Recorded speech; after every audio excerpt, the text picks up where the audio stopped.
Everyone, आप सभी का मिशन एसएससी चैनल में स्वागत है। होप आप सबकी पढ़ाई अच्छी चल रही होगी। आप सभी को ये लेक्चर सीरीज पसंद आ रहा होगा। तो आज हमारा ये लेक्चर सीरीज का पार्ट 6 है। इसके पीछे हमारे 5 पार्ट्स हो चुके हैं।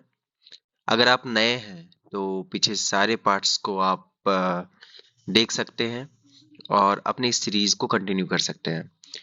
ये सारा मैथ्स का ही सीरीज चल रहा है हमारा, और मैथ्स के क्वेश्चंस के थ्रू हम कॉन्सेप्ट्स को समझ रहे हैं। होप आप सबको ये वीडियोस अच्छे लग रहे हों, आपको पसंद आ रहा हो। और जहाँ पे भी आपको लगता है कि कोई डाउट हो रहा है, आप उसे कमेंट सेक्शन में ड्रॉप कर सकते हैं। मैं उसे अपने लेक्चर्स में डेफिनेटली ऐड ऑन कर लूँगा।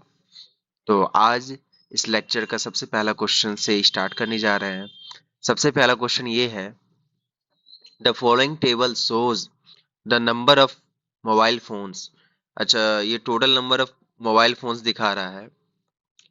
कलर चेंज कर लेते हैं।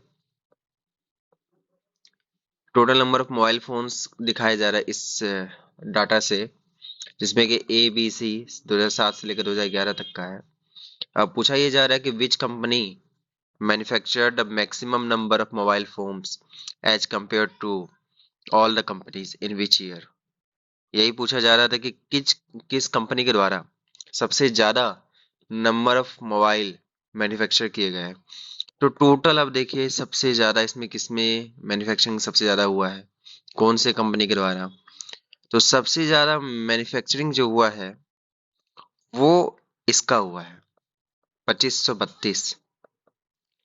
इस वाले ईयर में और इस वाले कंपनी के द्वारा सबसे ज्यादा मैन्युफैक्चरिंग हुई है 2011 में। तो मतलब ईयर की बात करें तो 2011 में हुई है। किसके द्वारा हुई है? ए के द्वारा। तो मतलब एक कंपनी के द्वारा 2011 में हमारा सबसे ज्यादा मैन्युफैक्चरिंग हुआ है। यार यही हमसे पूछा जा रहा था कि which company manufacture the maximum number of mobile phones. तो हमारा पहला नंबर का option number third correct answer है। आगे चलते हैं सेकंड नंबर क्वेश्चन की ओर। एक हेमिस्फेरिकल बॉल है, एक हेमिस्फेरिकल बॉल है, ठीक है, जो 264 राउंड एट द ब्रिम, ठीक है, 264 राउंड है ब्रिम के पास, ठीक है। Suppose that the ball is half full of beverage, मतलब ये जो कटोरा है इसमें आधा जो बेवरेज भरा हुआ है, मतलब कोई भी मिक्सचर इसमें डाला हुआ होगा आधा, ठीक है। और इस बेवरेज को 6 छोटे छोटे ग्लासेस में डालने हैं, हेमिस्फेरिकल कटोरी में डालने हैं, मतलब 1 2 3 इसी तरह 6 टोटल होंगे, ठीक है।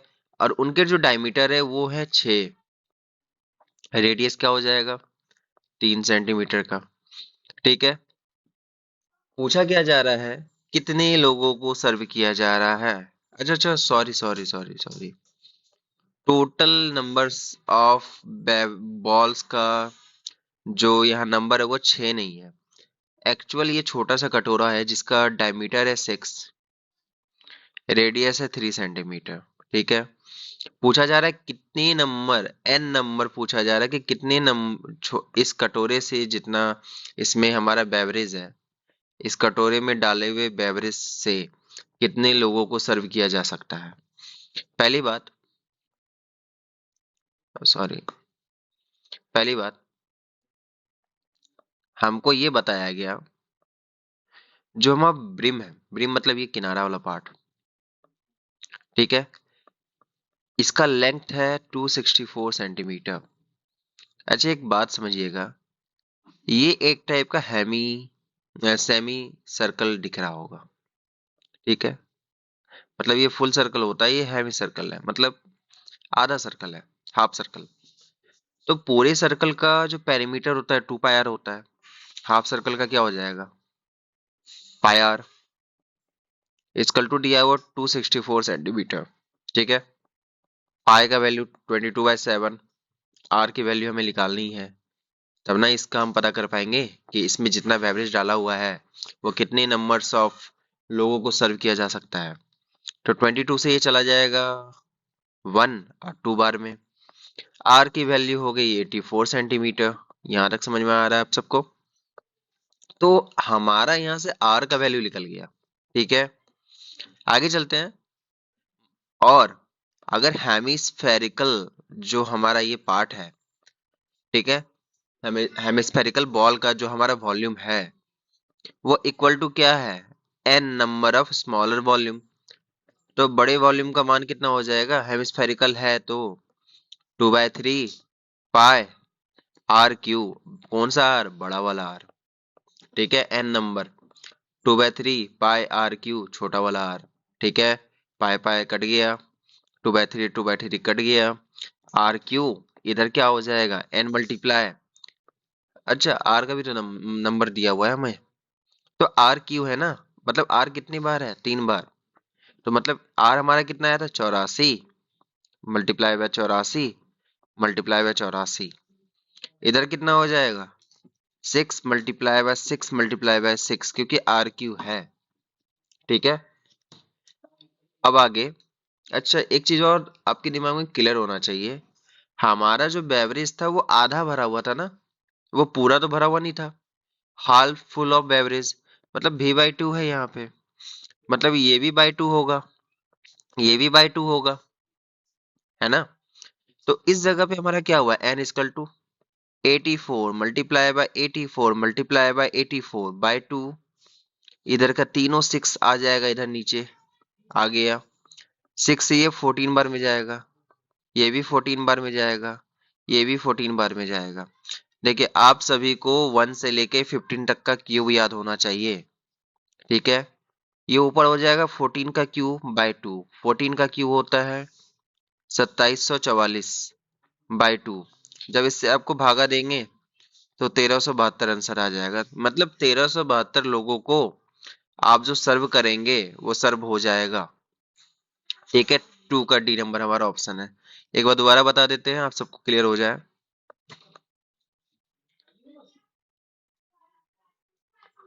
ठीक है, सबसे पहली बात, आपका जो ये भरा हुआ पार्ट था वो भी था। ठीक है, वॉल्यूम इसका ये भी होगा, बट ये तो आधा भरा हुआ था ना, एन लोगों को डाला गया। और जो छोटा वाला जो कटोरा है उसका जो वॉल्यूम होगा वो स्मॉलर भी होगा।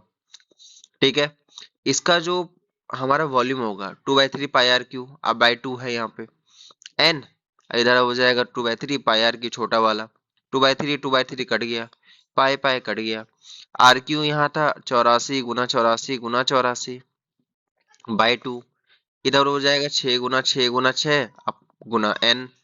6 से ये 14 बार में कटेगा, इससे भी ये 14 बार में कटेगा, इससे भी ये 14 बार में कटेगा। एन का वैल्यू हो गया 2744/2, 1372 हमारा आंसर आ जाएगा। होप आप सबको समझ में आया होगा। ये भी हमारा थोड़ा सा कॉन्सेप्ट वाला क्वेश्चन था, पर अगर आप समझे तो जो भी हमारा अगर मिक्सचर की क्वांटिटी की बात करेगा, मतलब अगर ये बोलेगा कि ये फुल ऑफ बेवरेज है, मतलब उसमें भरा हुआ ना कुछ है, पार्ट अंदर से फिल है, तो वो हमारा वॉल्यूम से ही रिलेटेड होता है। बट अगर सरफेस की बात करें तो वो सरफेस एरिया की बात होगी। यहाँ तक समझ में आ रहा है? आगे चलते हैं नंबर क्वेश्चन थर्ड की ओर। अब क्वेश्चन ये है कि if the cash difference between selling price of an item at an gain of 3% and 6%। Simple बात है ना, कि कोई भी चीज अगर 100% की है, पहले पे 3% का प्रॉफिट हो रहा है तो 103 हो जाएगा। अगर 6% का प्रॉफिट ले रहा है तो 106% का प्रॉफिट हो रहा है। अब दोनों के बीच का डिफरेंस कितना है, कैश डिफरेंस 9 रुपीज का है, बट परसेंटेज में कितना का डिफरेंस है, 3% का है। मतलब 3% की वैल्यू 9 है, 1% की वैल्यू 3 हो जाएगी, 100% की वैल्यू 300 हो जाएगी। मतलब जो भी हमारा कॉस्ट प्राइस था वो 300 रुपये था। पूछा यही जा रहा है कि दो, लीजिए, इतना लंबा जाने के बाद हमारा क्वेश्चन का आंसर शुरुआत ही निकल जाएगा। इतना लंबा हमें जाना ही नहीं है। क्या कॉस्ट प्राइस, क्या सेलिंग प्राइस में कुछ नहीं जाना।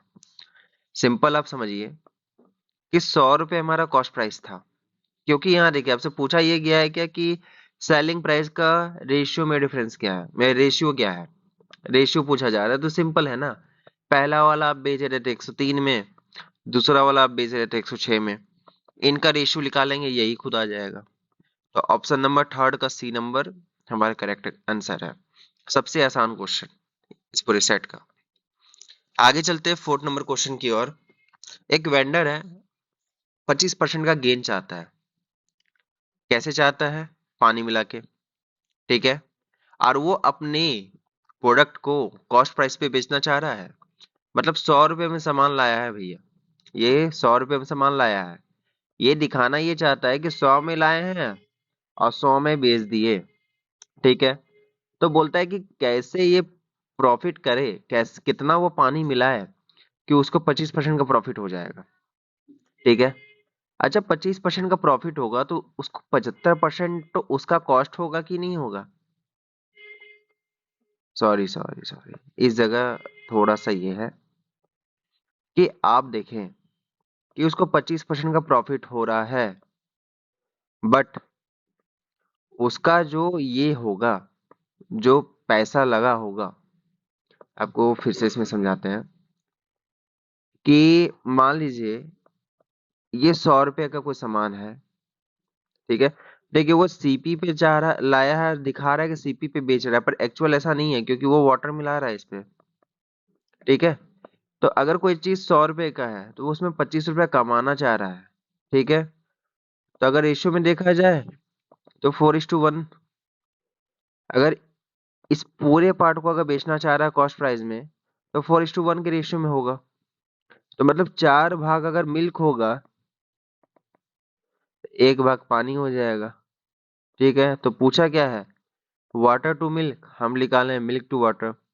तो वाटर टू मिल्क करना है तो 1:4 हो जाएगा। 4 का 2 नंबर हमारा करेक्ट आंसर है।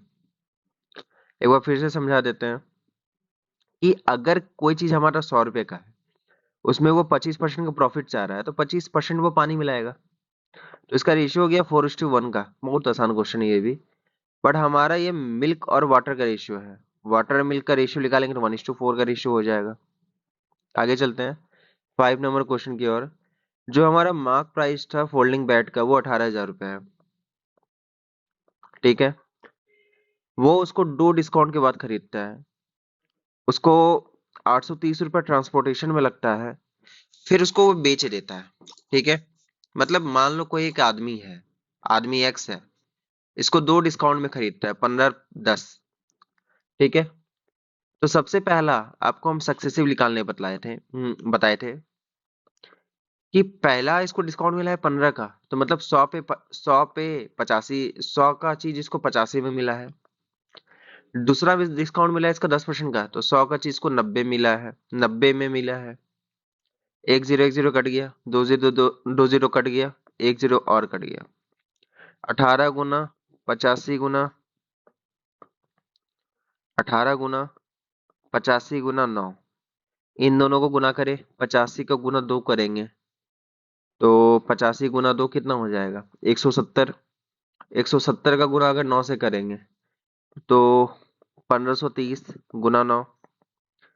15 का गुना 9 से करेंगे तो 13,500। 13,500 और 230 13,500 270 13,770।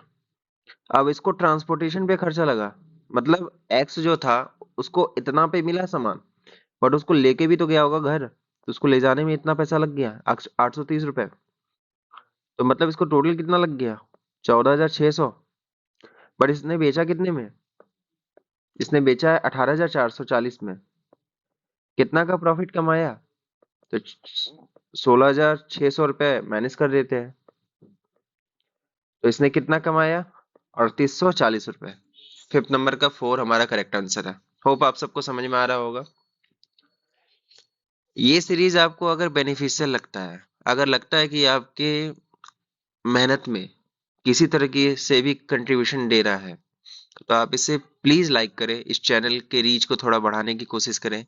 इससे मैं भी हमेशा मोटिवेट होकर इस चैनल को और से ज्यादा गो और ज्यादा कंटेंट डालने की कोशिश करूंगा, और हमेशा चाहूंगा कि इस चैनल पे हमेशा हमेशा कुछ प्रोडक्टिव कंटेंट डाला जाए।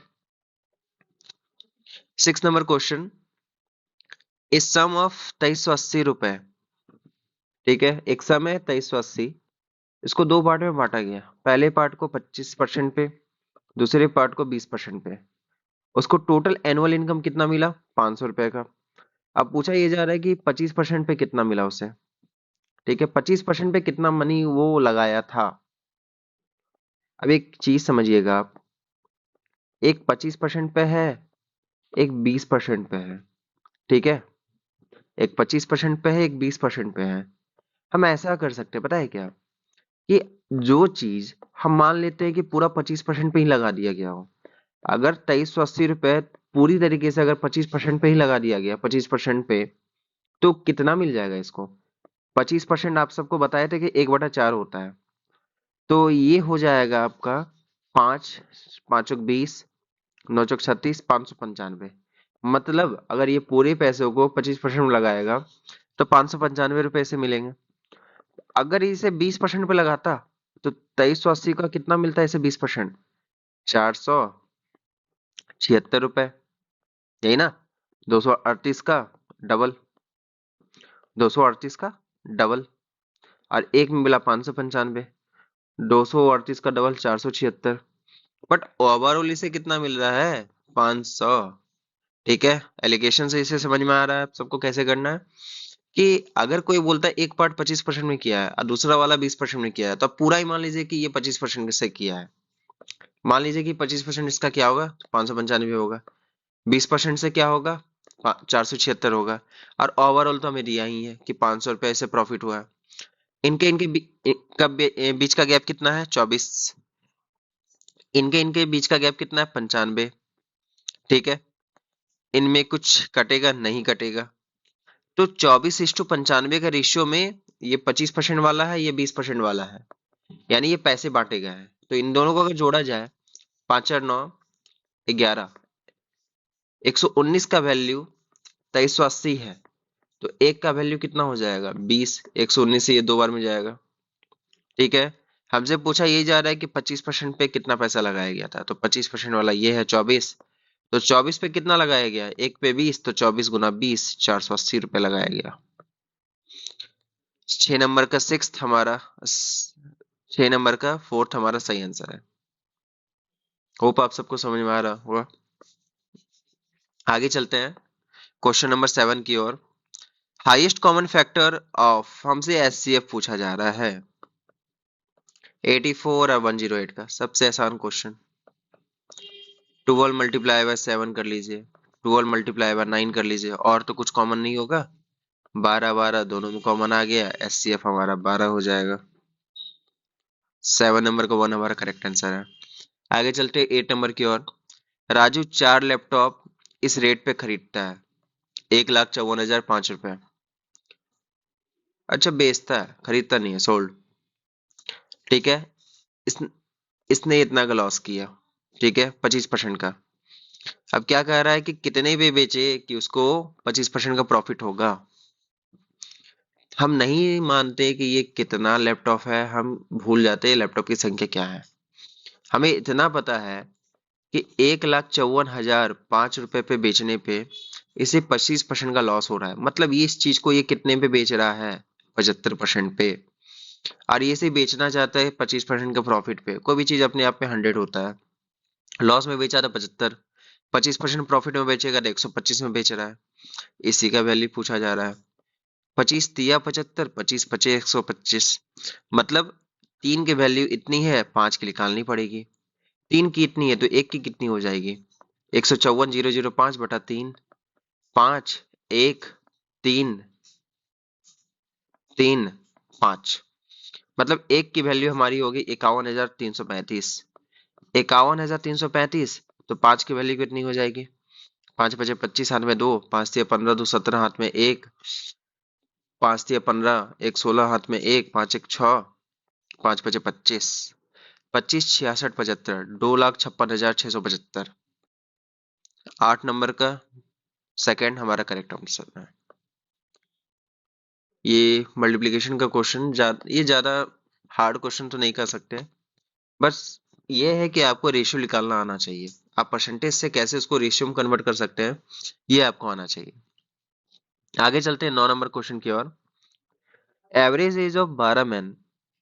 अब देखिए 12 आदमी जो है उनका एवरेज में 6 साल बढ़ाया जा रहा है। कितना साल बढ़ाया जा रहा है? 6 साल। थोड़ा सा इंक डाउन कर लेते हैं। 6 साल बढ़ाया जा रहा है। ठीक है। कब? जब उसमें 3 आदमी रिप्लेस किए जा रहे हैं। अच्छा, बढ़ाया नहीं जा रहा, बढ़ जा रहा है, increased by. The average age of 12 man increased by 6 year. 12 आदमी का एवरेज 6 साल बढ़ जा रहा है, 6 साल। ठीक है। मतलब 12 लोगों का 6 6 साल करके बढ़ रहा है, तो मतलब टोटल कितना बढ़ा? वर्षक 72 साल। जब 3% हटाए जा रहे हैं, इसकी जगह कुछ नए आ रहे होंगे। पहला का एज 36 है, दूसरे का एज है 40 और तीसरे का एज है 44। अब पूछ रहा है कि जो नया बंदा ज्वाइन किया, जिसके कारण सब में 6 6 बढ़ा है, उसका एवरेज क्या है? अच्छा, एक चीज, जो पहले हट रहे हैं तीनों, उनका जोड़ लेते हैं, क्या होता है? ये 44 और 36 80 और 40 120। 120 हटा, 72 नया जुड़ा ना। 72 ईयर्स नया उसमें एड ऑन हुआ, मतलब एक्स्ट्रा 72 साल आया, तब ना वो एड ऑन हो रहा होगा। तो 72 जोड़ेंगे तो 192 हो जाएगा। 192 ईयर्स तीन लोगों का एज है। तो अगर हमें एवरेज निकालना है तो 3 से भाग देना होगा। 64 एक आदमी का एवरेज निकल गया। 9 का सी हमारा सही ऑप्शन है। आगे चलते हैं 10 नंबर क्वेश्चन की ओर। प्रिंसिपल इतना है, रेट इतना है, ईयर इतना दिया हुआ है। रेट 6% है, 4 सालों पे कितना हो जाएगा? 24%। 1% की वैल्यू कितनी हो जाएगी? 30। तो 24 गुना 30 कितना हो जाएगा? 720। पहला ऑप्शन सही। आगे चलते हैं 11 नंबर क्वेश्चन की ओर। 32 महिलाएं हैं जिसका एज है 60 साल। 40 पुरुष हैं जिसका एवरेज एज दिया हुआ है 33 ईयर्स। अब आपसे पूछा जा रहा है कि what will be the average after mixing dam. इनको मिक्स किया जा रहा है, आपस के ग्रुप में मिलाया जा रहा है। आप सभी को ये क्वेश्चन का टाइप बता चुके हैं कि एवरेज में पहले इनको रेशियोज में कन्वर्ट कर, इनके नंबर्स को रेशियोज में कन्वर्ट कर लीजिए। 8 4 जा 32, 8 5 जा 30। अब निकाल सकते हैं। 60, 4 का वैल्यू 60 है, 5 का वैल्यू 33 है। 4 का वैल्यू 60 है तो टोटल वैल्यू कितने हो गए? 240। 5 का वैल्यू 33 है तो टोटल वैल्यू कितने हो गए? 165। इनको जोड़ा जाए तो मान कितना आ जाएगा? 405। टोटल आदमी कितने हैं? 9। 9 चौक 36, 9 पचे 45। तो जो हमारा एवरेज आएगा टोटल ग्रुप पर्सन, जब when male and females are combined together to make a new average, वो कितना हो जाएगा? 45 ईयर्स। आगे चलते हैं। होप आप सबको समझ में आया होगा ये क्वेश्चन। 12 नंबर क्वेश्चन की ओर चलते हैं। ठीक है। स्टूडेंट्स काउंसिल इलेक्शन होने वाले हैं जिसमें 3 लोग खड़े हुए हैं। ठीक है। All the voters participated in the voting. 10% of the votes were declared invalid. मतलब जितने भी वोट्स हैं, मान लीजिए 100 वोट है तो 10 वोट इनवैलिड घोषित कर दिया गया है। अब ये बोला जा रहा है कि जो कंटेस्टेंट जैसे ए बी सी शामिल हुए हैं, तो उनको 8:7:5 के रेशियो में वोटिंग मिला है। ठीक है। अब ये बोला जा रहा है कि सेकंड वाले को इतना वोट हुआ है, तो टोटल वैलिड वोट्स कितने हैं? हाँ, तो सिंपल बात है ना कि जितने वोट्स थे, all voters participated in the voting, 10% of the votes way declare invalid. अब जो कंटेस्टेंट हैं जिनको वोट मिला है वो 8:7:5 के रेशियो में है। ठीक है। तो total number of valid votes कितने हैं ये देखा जाए। सबसे पहले 7 का वैल्यू दिया हुआ है क्योंकि सेकंड कैंडिडेट का बताया है। सो सेकंड कैंडिडेट हमारा बी है, तो 7 का वैल्यू 4275 है। 4725। 1 का वैल्यू कितना हो जाएगा? 7 6 42, 5 2 बचा, 7 7 49 और फिर 5 हो जाएगा। टोटल कितने हैं? 1 का वैल्यू तो इतना निकला, टोटल कितना है? 7 5 12, 12 8 20। 20 का वैल्यू क्या हो जाएगा? 20 गुना 675 कितना हो जाएगा? 13,500। अब एक चीज समझिएगा इस जगह, ऑप्शन तो हमारा फर्स्ट ही होगा। आखिर इसको ही करने पे हमारा 13,500 क्यों आ गया, जबकि क्वेश्चन में बात किया जा रहा था कि 10% वोट इनवैलिड है। ठीक है। अच्छा एक बात बताइए कि अगर कोई वोटिंग होता है, उसमें को कुछ वोट्स वैलिड होते हैं, कुछ होते हैं इनवैलिड। अगर वो इनवैलिड हो ही गया तो इस रेशियोज में आके तो नहीं ना बटेगा, वो एबीसी के रेशियोज में आके नहीं बटेगा, कारण वो जितने भी लोगों के बीच में वोट्स बटे हैं वो तो सारे वैलिड ही होंगे। तो यहाँ जो क्वेश्चन किया जा रहा है वो हमारा इस रेशियो के ही क्वेश्चन से रिलेटेड है। इस रेशियोज का जो हमारा आंसर आएगा वही हमारा वैलिड वोट्स का आंसर आएगा। इसी के जगह हमसे ये पूछा जाता ना कि टोटल वोट्स कितने हैं, सॉरी, टोटल वोट्स कितने हैं। पहली बात तो वैलिड वोट्स हमारे निकल गए, वैलिड वोट्स हमारे निकल गए कितने, 13,500। ठीक है। अगर मान लेते कोई वोटिंग अगर 100% हो रही है, 10% इनवैलिड है, 90% वैलिड होगा, तो ये हमारा 90% का वैल्यू है। हमें अगर टोटल वोट्स निकालना है, टोटल वोट्स, टोटल वोट्स निकालना है, टोटल वोट्स कितने होंगे, 100%, इसको काटिए 9, ये कटा 10, तो 9 का वैल्यू कितना है, 13500, 1 का वैल्यू कितना हो जाएगा, 1500। 10 का वैल्यू कितना हो जाएगा, 15,000। मतलब टोटल वोट्स हमारे कितने आ जाएंगे, 15,000। उसमें वैलिड वोट्स हमारा था 13,500। होप आप सबको समझ में ये बात आया होगा। आगे चलते हैं 13 नंबर क्वेश्चन की ओर। What is the area of the remaining portion of a circle of radius 14 centimeter when square is the maximum square with maximum possible area inscribed in it is removed from it?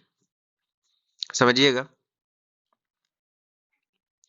एक circle है, एक circle से एक square को काटा जा रहा है, मैक्सिमम एरिया वाला स्क्वायर। तो मैक्सिमम एरिया वाला जो स्क्वायर काटा जाएगा एक सर्कल से, तो ये जो पार्ट है ये क्या होगा, इसका जो डायगोनल होगा सर्कल के डायमीटर के बराबर होगा। अगर साइड ए है तो इसका डायगोनल क्या हो जाएगा, a√2, जो कि डायामीटर हो जाएगा किसका, सर्कल का। यही तो हमारा हो सकता है ना। हमसे यही पूछा जा रहा है कि जो रिमेनिंग पोर्शन है, ये वाला पार्ट, ये वाला पार्ट और ये वाला पार्ट और ये वाला पार्ट, उसका एरिया क्या होगा। अब हमें रेडियस दिया हो गया है, रेडियस कितना दिया हुआ है, 14।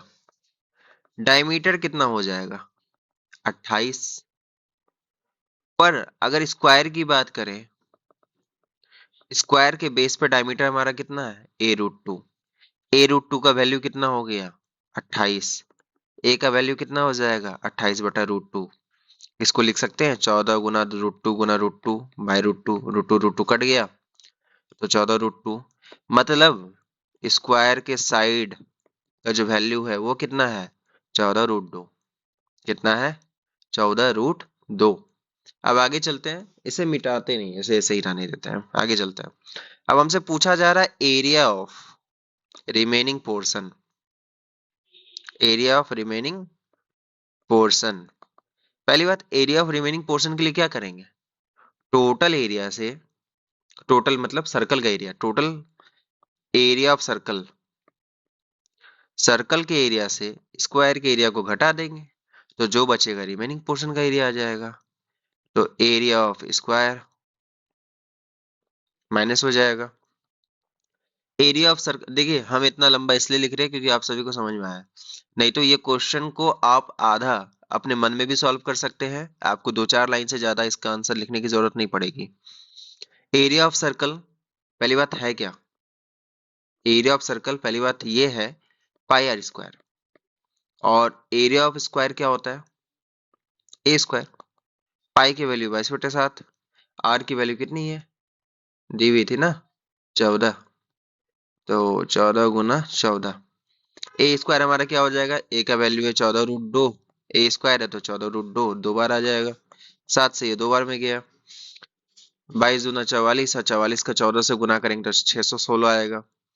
14 14 196, और रूट दो 196 का डबल करो तो कितना हो जाएगा, 392, 392। अब इससे इसको माइनस कर लो, तो इससे इसको जब माइनस करेंगे तो 6 से 2 गया 4, 11 में 9 गया 2, 224। 13 नंबर का फोर्थ हमारा करेक्ट ऑप्शन है। होप आप सबको समझ में आया होगा ये चीज।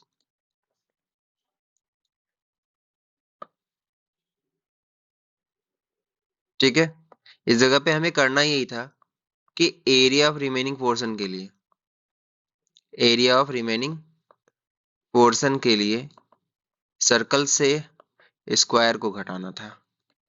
तो इसका 616 आया था, उसका 392 आया था, 224 सेंटीमीटर स्क्वायर हमारा आंसर हो जाएगा। आगे चलते हैं 40 नंबर क्वेश्चन की ओर। एक पर्सन है travel equal distance with A speed of 3 kilometre per hour, 4 kilometre per hour, 8 kilometre per hour. ठीक है, उसको टोटल टाइम कितने लगते हैं, 425 मिनट। तो पूछा जा रहा है कि कितना डिस्टेंस ट्रेवल कर लिया वो भैया। ठीक है, अब एक चीज इस जगह समझिएगा कि इक्वल डिस्टेंस ट्रेवल किया जा रहा है तो उसका टाइम क्या होगा।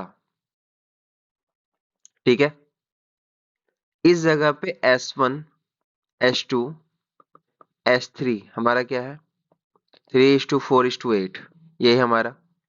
अब इसी जगह टाइम का अगर इश्यू निकाले T1, T2, T3, तो इसका ये उल्टा नहीं होगा क्या, क्योंकि हम बताए थे कि स्पीड टाइम का इनवर्स रिलेशन हमेशा चलता है, स्पीड बढ़ेगा तो टाइम घटेगा, टाइम बढ़ेगा तो स्पीड घटेगा। ठीक है, तो यहाँ पे क्या हो जाएगा, ये 1/3, ये कितना हो जाएगा 1/4, ये हो जाएगा 1/8, होगा ना। ठीक है, अब इनको सॉल्व करने के लिए सिंपल है कि नीचे आप सबका एलसीएम ले लें। क्या ले लें, एलसीएम। 3 4 8 का अगर आप एलसीएम लेंगे तो ये हो जाएगा 24, और जितना एलसीएम आए उसको सबसे गुना कर दें। ठीक है, जब आप गुना करेंगे तो वो कट पिट जाएगा, पहला आएगा 8, दूसरा आएगा 6, तीसरा आएगा 3, ये आ जाएगा। अब इस जगह देखिए, मतलब पहले वाले को 8 टाइम लगा, दूसरे वाले को 6 लगा, तीसरे वाले को 3 लगा, तो रेशियो में टोटल टाइम कितना लगा, 8 6 14 3 17, 17। बट रियल टाइम कितना लगा, 425 मिनट। तो एक का वैल्यू कितना हो गया, 17×2 = 34, और 5 17×5 = 85। तो एक का वैल्यू 25 मिनट, 8 का वैल्यू कितना हो गया, 200 मिनट। हमको सारे की निकालने की जरूरत नहीं है, एक का निकाले तो भी चलेगा, क्योंकि इक्वल डिस्टेंस है। मतलब एक का अगर डिस्टेंस निकाल लिया जाए तो 3 से ही तो गुना करना है ना, क्योंकि इसकी और इसकी बराबर ही होगी। ठीक है, तो पहले वाला कितना मिनट है, 200 मिनट। मतलब अगर घंटे में अगर इसे बदला जाए तो कितना हो जाएगा, 3 घंटे 20 मिनट। 3 घंटे 20 मिनट मतलब 3 1/3। अच्छा, इसे आप ऐसे भी कर सकते हैं, इसे ज्यादा आप कुछ ना करें, बस इसे 60 से भागा दे देंगे तो ये खुद घंटे में हो जाएगा, मिनट से। 0 0 कट गया, 10/3 आ जाएगा। ठीक है, तो पहले वाले का जो मिनट में आया वो कितना आया, 10/3 घंटा, ऐसे मान लेते हैं, मिनट हटा ही दिया। ठीक है, अगर इसके डिस्टेंस निकाला जाए, टाइम स्पीड कितना है, 3 किलोमीटर पर आवर, टाइम कितना है 10/3, 3 3 कट गया, तो पहला का डिस्टेंस कितना हो गया, 10 किलोमीटर। इक्वल डिस्टेंस है तीनों का, तो कितना हो जाएगा, 10 × 30, 14 का हमारा फोर्थ हमारा सही आंसर है। होप आप सबको समझ में आया होगा ये चीज। बस आपको ये समझना है कि इस जगह पे एक ही कॉन्सेप्ट यूज होगा कि स्पीड का इनवर्स रिलेशन होता है टाइम से, स्पीड का उल्टा। ठीक है, स्पीड का आप उल्टा कर देंगे, उसका रेशियो निकाल देंगे, जैसे फॉर एग्जांपल 1/3, 1/4, 1/8, ये टाइम का रेशियो निकल गया। इसका एलसीएम आता है 24, तो 24 से गुना कर दीजिए, ये 8 6 3 का रेशियो बन जाएगा, ये 17 पे 425 हो गया, 1 पे 25 हो गया। पहले वाले का करेंगे तो 200 मिनट आ जाएगा, इसे घंटे में करेंगे तो 10/3 घंटा हो जाएगा। ठीक है। अगर एक का आप डिस्टेंस निकालेंगे, एक का आप डिस्टेंस निकालेंगे तो स्पीड मल्टीप्लाई बाय टाइम होता है। स्पीड हमारा 3 है, टाइम हमारा 10/3 है, तो 10 किलोमीटर एक का निकल गया। अगर ये 10 है तो ये भी इक्वल डिस्टेंस था ना, क्योंकि पहले ही लिखा हुआ कि ये इक्वल डिस्टेंस का पार्ट है। दूसरा भी 10 होगा, तीसरा भी 10 होगा, 10 या 30 आंसर आ जाएगा। आगे चलते हैं 15 नंबर क्वेश्चन की ओर। Ratio of total actual revenue, total actual revenue to to the total target revenue. देखिए नीचे वाला टारगेट है, ऊपर वाला एक्चुअल है, लिखा हुआ है। और टारगेट वाला ब्लैक में है और एक्चुअल वाला ये इस साइड में है। तो इस जगह पे देखते हैं कि टोटल का बात कर रहे हैं ना, तो टारगेट कितना है। पहली बात एक्चुअल का बात कर लिया है, तो एक्चुअल जोड़ लेते हैं पहले। तो एक्चुअल कितना है, 20, 25, 45, 30, 75, 45, 120, 40, 160। फिर टारगेट का बात करते हैं, 15, 30, 45, 30, 75, 35, 110, 60, 170। 0 0 कट गया, 16:17 का रेशियो हमारा करेक्ट आंसर है। 15 नंबर का 1 सही होगा। आगे चलते हैं 16 नंबर क्वेश्चन की ओर। If the volume of if the volume surface area of a sphere are numerically same. लेकिन नंबरिकली सेम क्या होता है कि वॉल्यूम का जो हमारा पार्ट होता है वो क्यूब में होता है, क्योंकि उसमें अगर मीटर ले रहे हैं तो वो 3 पार्ट में आता है, तो वो क्यूब बन जाता है। और अगर एरिया ले रहे हैं तो वो स्क्वायर में होता है। तो अगर ऐसे देखा जाए तो वो बराबर नहीं हो सकते, बट अगर डिजिट्स में बात किया गया, यानी कि इनका जितना वॉल्यूम निकला, मतलब अगर 64 मीटर क्यूब निकला है और ये 64 मीटर स्क्वायर निकला है, तो डिजिट्स तो सेम है ना। तो वही कहा जा रहा है कि इनके नंबरिकल्स आपस में सेम है। ठीक है। तो बोला ये गया है कि find the volume of the semi sphere. Semi sphere, semi sphere का वॉल्यूम पूछा जा रहा है। सेमी स्फेयर ये आधा कटोरा, इसे तो आप जानते ही होंगे, आधे कटोरे को। चलिए, वॉल्यूम और सरफेस एरिया की बात की जाए तो पहली बात, स्फेयर का वॉल्यूम बराबर यहाँ दिया गया है सरफेस एरिया के बराबर है। वॉल्यूम क्या होगा, 4/3 पाई r क्यू। और सरफेस एरिया क्या होगा, 4 पाई r स्क्वायर। जिन्हें नहीं पता, स्फेयर का जो वॉल्यूम होता है वो होता है 4/3 पाई r क्यू, और जो सरफेस एरिया होता है 4 पाई r स्क्वायर होता है। और यही आधे कटोरी की बात करें ना, ये कटोरा भी आधा हो जाता है। इसका पूरा का जो वॉल्यूम होता है 4/3 होता है, आधा कटोरा में जब आ जाते हैं तो वो हो जाता है 2/3 पाई r क्यू। तो 4 4 आपस में कट गया, पाई पाई आपस में कट गया, तो बचा क्या, r cube equal to 3r square. तो r क्यू को तो हम लिख सकते हैं ना, r×r स्क्वायर, इधर 3r स्क्वायर, r² कट गया, तो r का मान कितना आया, 3 आया। ठीक है। तो इस जगह हमें तो ये पता चल गया ना कि r का वैल्यू 3 है, और हमें निकालना ये है 2/3, पाई का वैल्यू 3.14, आर क्यू है तो आर 3 बार ले लेते हैं, 3 × 3 × 3, 3 से 3 कट गया, 3.14, 3 × 3 = 9, 9×2 = 18, 18 करते हैं, 8×2 8 चौक 32, हाथ में 3, 8 3 11, हाथ में 1, 24 1 25, और 314, 2 5 6 5, 2 के बाद डिजिट है तो 2 के बाद लगा दो। 56.52 हमारा करेक्ट ऑप्शन है। ऑप्शन नंबर 4 16 का सही होगा। होप आप सबको समझ में आया होगा, और आप इस लेक्चर्स को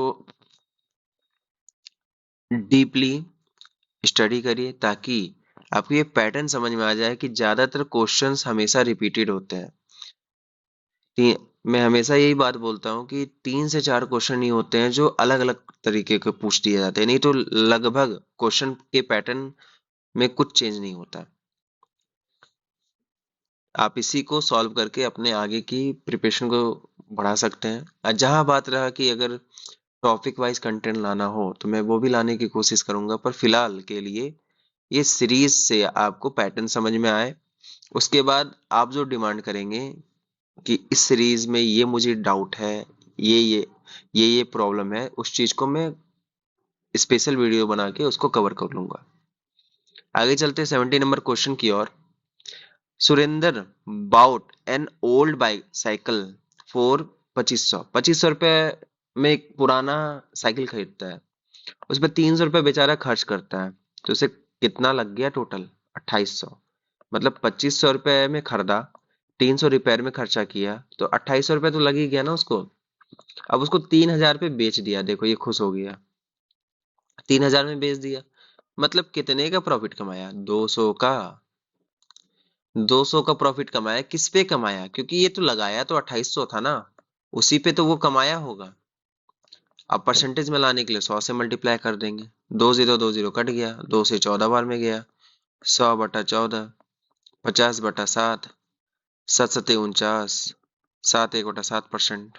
हमारा करेक्ट ऑप्शन है। अच्छा, ऑप्शन ही नहीं दिया, चलो लिख देते हैं, 7 = 7 हमारा करेक्ट ऑप्शन है, ऑप्शन नंबर फर्स्ट। आगे चलते हैं 80 नंबर क्वेश्चन की ओर। टू वेसल्स हैं, मतलब दो बर्तन हैं, ए और बी। ठीक है, ए और बी। बर्तन नंबर ए, एक कढ़ाई बना देते हैं, ये बर्तन बी वेसल है हमारा। ठीक है, स्पिरिट और वाटर का इसमें रेशियो है, स्पिरिट और वाटर का इसमें कितना का रेशियो है? 3:4 का, पहला वाला। अब बी वाले में स्पिरिट और वाटर का रेशियो क्या है? 5:3 है। अब ये पूछा जा रहा है कि find the ratio in which this two mixture have been mixed to obtain a new mixture in vessel number C. एक तीसरा लाया गया वेसल, ठीक है, containing spirit water in the ratio of 4:3। बोला क्या जा रहा है कि इसको इसको किस रेशियो में मिक्स किया जाए कि ये जो यहाँ पे मिलाया गया, इनका रेशियो होगा 4:3 का। इन सभी क्वेश्चन को एक सिंपल छोटे से तरीके में सॉल्व कर सकते हैं। सबसे पहली बात, आप वाटर स्पिरिट में चूज कर ले कि आपको लेना क्या है, ए वाला पार्ट अब बी वाला पार्ट, 3:4 अब 5:3। स्पिरिट और वाटर, ये भी स्पिरिट, स्पिरिट या वाटर। हम ये मान लेते हैं ना कि स्पिरिट 3 है, कितना है? 3, और टोटल कितना है? 7। ऐसे 3 है, मानना क्या है? 3 और टोटल कितना है? 7। मतलब स्पिरिट की वॉल्यूम है 3/7, और इधर स्पिरिट की वॉल्यूम कितनी है? 5, और टोटल कितना है? 8। तो टोटल पार्ट कितना हो गया स्पिरिट का? 5। टोटल कितने में? 8 में। बट मिलावट के बाद, मिलावट के बाद जो फाइनल स्पिरिट की वॉल्यूम आती है, क्योंकि ये ए वाला पार्ट था ना, ए वाला बी वाला को मिक्स किया तब ना सी आया था, तो मिलावट के बाद ये कितनी हो जाती है? 4:3। मतलब 4 स्पिरिट की वॉल्यूम है यहाँ पे, स्पिरिट ऑफ वाटर दिया हुआ है, स्पिरिट ऑफ वाटर सी वाले पार्ट में 4:3 पे है, तो 4 है हमारा, और टोटल कितना है? 7 है। तो मतलब टोटल मिक्सचर करने के बाद स्पिरिट का जो पार्ट होता है वो 4:4/7 है। अब इस जगह पे आपको मैंने ये बतलाया था कि इनका डिफरेंस और इसका डिफरेंस निकालेंगे तो जो आंसर होगा वो आ जाएगा, इसका डिफरेंस निकालेंगे तो यहाँ आएगा, इसका डिफरेंस निकालेंगे तो यहाँ आएगा। अब देखिए 3/7 में 4/7 घटाएंगे, घटाना नहीं है, डिफरेंस निकालना है आपको। इन दोनों का जो डिफरेंस आएगा वो 1/7 का आएगा, ठीक है। इनका इनका जो डिफरेंस आएगा 5/8, और 4/7 का जो डिफरेंस आएगा 56 है। 7×5 = 35, 7×5 माइनस ही करके देख लीजिए, डिफरेंस माइनस में हो चाहे प्लस में हो, डिफरेंस आना चाहिए। 7×5 = 35, 8×4 = 32, कितना आया? 3/56, ठीक है। तो इधर का जो वैल्यू हुआ 3/56 का हुआ। यहाँ तक क्लियर है? अब यहाँ से 7 से ये 8 बार में जाएगा, 3/8:1, ये 8 इधर चला जाएगा, 3:8। मतलब ये है कि 3:8 के रेशियो में अगर इन्हें मिक्स किया जाए तो वो सी वाला पार्ट इतना आ जाएगा, तो मतलब 18 का हमारा सेकंड नंबर करेक्ट ऑप्शन है। होप आप सबको समझ में आया होगा। आप spirit and water, sorry, spirit and water में आप वाटर को भी ले सकते थे, आपके ऊपर डिपेंड करता है आपको किसको लेकर चलना है, फ्रैक्शंस में उसको भी ला सकते थे। आगे चलते हैं 90 नंबर क्वेश्चन की ओर। The speed of a boat in still water, मतलब स्टिल वाटर आपको मैंने ये पहले ही बताया हुआ है कि जब एक नदी के धारा में कोई भी गति ना हो तो जो बोट की स्पीड होगी वो उसकी रियल स्पीड होगी। तो बोट की स्पीड है कितनी आखिर? 15 किलोमीटर पर आवर। अब आ गया करंट की स्पीड। अब करंट की स्पीड भी बात कर लिया, कितना है? 13 किलोमीटर पर आवर। 13 नहीं, सॉरी, 3 किलोमीटर पर आवर। ठीक है।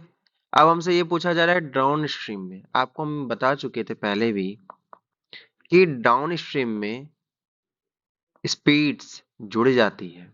अगर ये है बोट की स्पीड और ये स्ट्रीम की स्पीड, तो ये आपस में जुड़ जाएगी। तो बोट की ये है, स्ट्रीम की ये है, दोनों का जोड़ा जाए तो 18 किलोमीटर पर आवर हो जाएगा। ठीक है। टोटल अच्छा जाना कितना ये नहीं पूछा है, पर 12 मिनट में कितना जाएंगे ये पूछा है। ये देखिए घंटे वाला पार्ट है ना, तो मिनट वाले को भी घंटे कर लेते हैं। 12 मिनट है, उसको घंटे में चेंज करने के लिए 60 से भाग देंगे। हो कितना जाएगा? 1/5। अब हम डिस्टेंस निकालेंगे, क्योंकि देखिए डिस्टेंस हमें निकालना है। स्पीड दिया हुआ है, टाइम दिया हुआ है। स्पीड कितना है? 18। टाइम दिया है 1/5। 18/5, 18/5 का मान हो जाएगा 3.6 किलोमीटर, जो हमारा फर्स्ट ऑप्शन सही है। होप आप सबको ये समझ में आया होगा। आगे चलते हैं 20 नंबर क्वेश्चन की ओर। सिंपल इंटरेस्ट हमारा है। अच्छा, सिंपल इंटरेस्ट है नहीं, निकालना है। प्रिंसिपल हमारा ये है, रेट हमारा ये है, ईयर हमारा ये है। रेट हमारा 9%, 6 सालों के लिए, 6 सालों के लिए कितना हो जाएगा? 54% हो जाएगा। अब 1% का वैल्यू कितना होगा? 2500 का 25 हो जाएगा। ये सब क्वेश्चन बहुत आसान से बन जाएंगे, ये आप इजिली सॉल्वेबल है। ठीक है। 54 गुना अगर 25 किया जाए तो वो कितना हो जाएगा? 1350 हो जाएगा। ठीक है। 20 नंबर का फोर्थ हमारा सही आंसर है। होप आप सबको ये लेक्चर पसंद आया होगा। आप इस लेक्चर्स के थ्रू अपने जितने भी टॉपिक्स है उसे देख सकते हैं। आप उससे एनालाइज कर सकते हैं कि किस वे में आपको स्टडी करना है। चलिए, आज के लिए मैं बस इतना ही रखना चाहता हूँ। अगर ये वीडियो किसी भी तरीके से आपको बेनिफिट दे रहा हो, इसे लाइक करें, इस चैनल को सब्सक्राइब करें और वीडियो को लोगों तक ज़्यादा से ज़्यादा शेयर करने की कोशिश करें। Thank you.